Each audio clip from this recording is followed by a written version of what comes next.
الحمد للہ وحدہ لا شریک لہ والصلاة والسلام علی من لا نبی بعدہ۔ تکبیرات تشریق یعنی اللہ اکبر لا الہ الا اللہ واللہ اکبر وللہ الحمد، یہ تکبیرات تشریق ہر اس شخص پر واجب ہیں جن پر نماز فرض ہے، امام ہو، مقتدی ہو، اکیلا ہو، مرد ہو، عورت ہو، مقیم ہو، مسافر ہو، ہر شخص پر جس پر نماز فرض ہے۔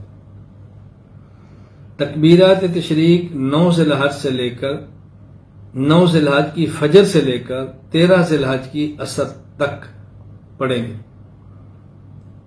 مرد حضرات ایک مرتبہ اونچی آواز سے، خواتین ایک مرتبہ آہستہ آواز سے، ایک سے زائد مرتبہ تکبیرات تشریق پڑھنا یہ خلاف سنت ہے، یہ سنت نہیں ہے۔ فرض نماز کے بعد سلام پھیریں تو سلام کے فوراً بعد پڑھیں۔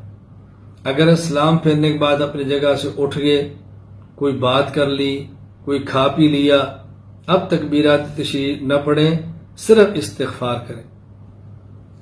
تکبیرات تشریق وہ شخص پڑھے جس نے نماز پڑھنی ہے۔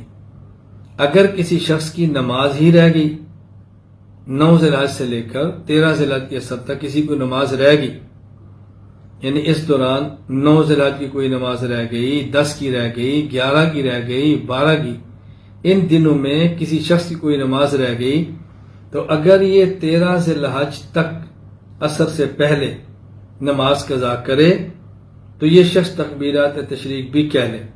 اگر 13 ذی الحج کے بعد یہ نماز قضا کرتا ہے، لٹاتا ہے، تو پھر تکبیرات تشریق نہ کہے۔